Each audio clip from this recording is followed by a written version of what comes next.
Life doesn't truly begin until we've done the groundwork.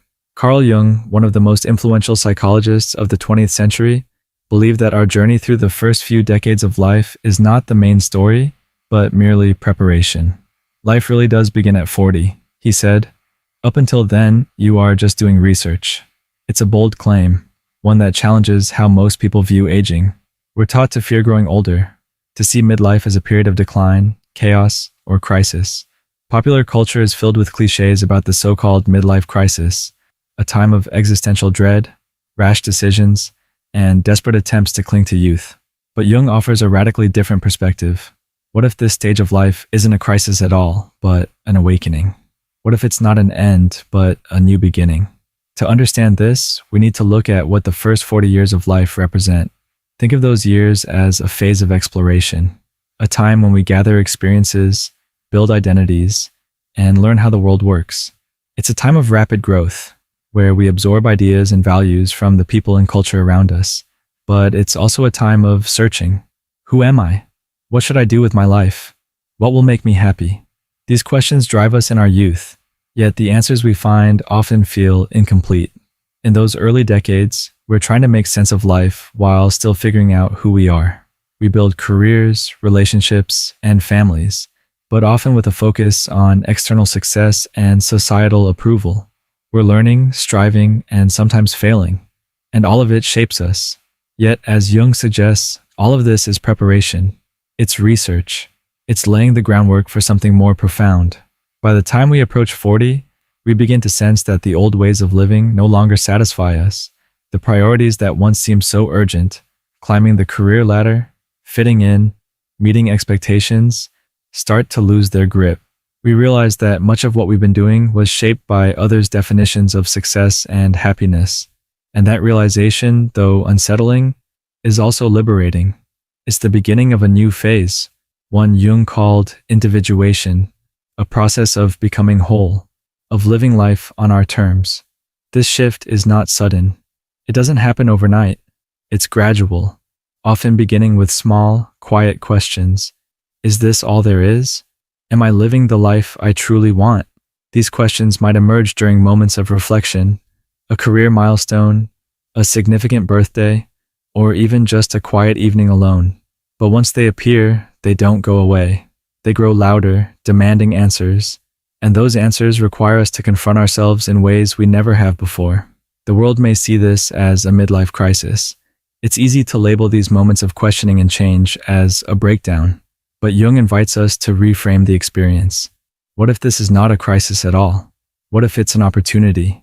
What if this stage of life, with all its challenges, doubts, and shifts, is exactly what we need to become the person we were always meant to be? Midlife, as Jung saw it, is not the beginning of the end. It's the beginning of something far more real, meaningful, and authentic. To fully appreciate Jung's perspective, it's helpful to consider how he viewed the first half of life. During this stage, we are focused on building what he called the persona, the outward identity we present to the world.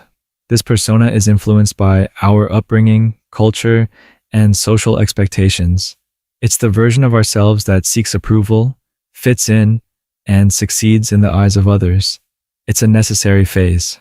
Without it, we wouldn't learn how to navigate society or establish the foundations of adulthood. But the persona is not the whole self. It's a mask, a role we play. And while it serves its purpose, it's only one part of who we are. The problem arises when we become too attached to it, mistaking it for our true self. By the time we reach midlife, the cracks in the persona begin to show. The roles we've been playing, the successful professional, the devoted parent, the dutiful partner, start to feel restrictive. We begin to sense that there's more to us than the image we've been projecting. And this is where the real work begins. Jung called this process of moving beyond the persona individuation. Individuation is about integrating all parts of ourselves, not just the socially acceptable ones, but also the hidden, shadowy aspects we've ignored or suppressed. The shadow, as Jung described it, contains everything we've rejected about ourselves, our fears, insecurities, and unfulfilled desires. Facing the shadow can be uncomfortable, even painful, but it's essential for growth. Only by acknowledging and accepting these parts of ourselves can we become whole. At midlife, the process of individuation takes on new urgency. The questions we face are no longer about external achievements, but about inner fulfillment. What truly matters to me? What do I want to leave behind? What kind of life do I want to create? These are deeply personal questions, and the answers can't be found in the expectations of others. They require us to turn inward, to listen to our own inner voice. This inward turn is often accompanied by a shift in priorities. In our youth, we are driven by ambition, competition, and the desire to prove ourselves. We chase after success, recognition, and material rewards. But at midlife, these pursuits lose their appeal. We begin to value different things: authenticity, connection, meaning. Life becomes less about doing and more about being. It's no longer about proving our worth, but about living in alignment with our true selves. Psychologists and researchers have found that this shift is supported by changes in the brain.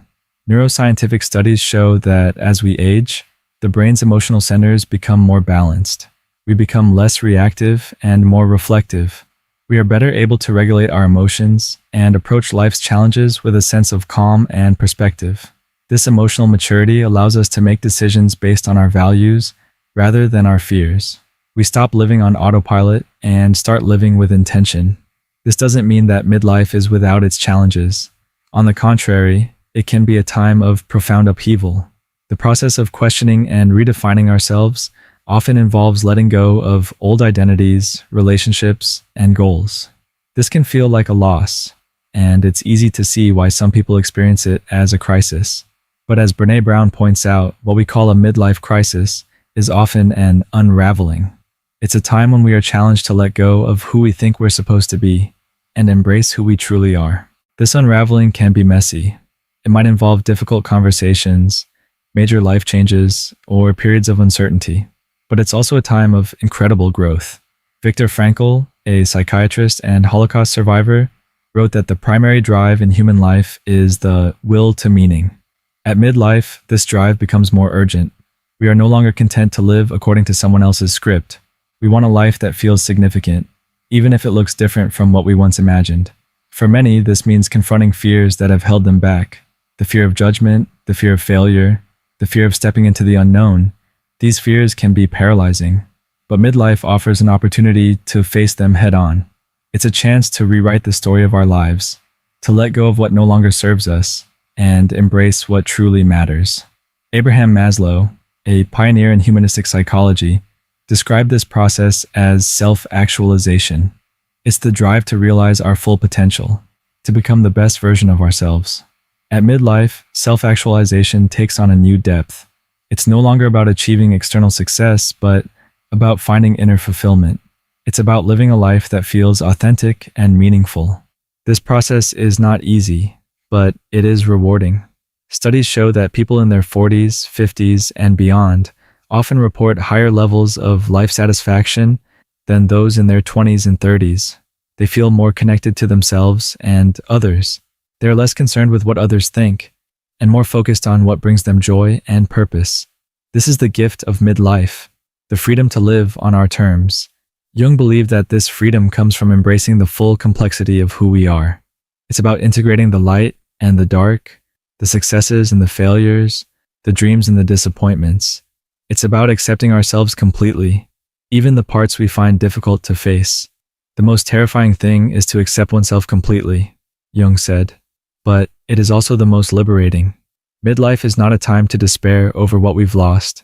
It's a time to celebrate what we've gained: wisdom, clarity, resilience. It's a time to build a life that reflects our true selves, a life that feels real and whole. It's a time to stop researching and start living. In this sense, midlife is not the beginning of the end. It's the beginning of something far more profound. It's a turning point, a chance to step into the life we were meant to live. And while the journey may be challenging, it is also deeply rewarding.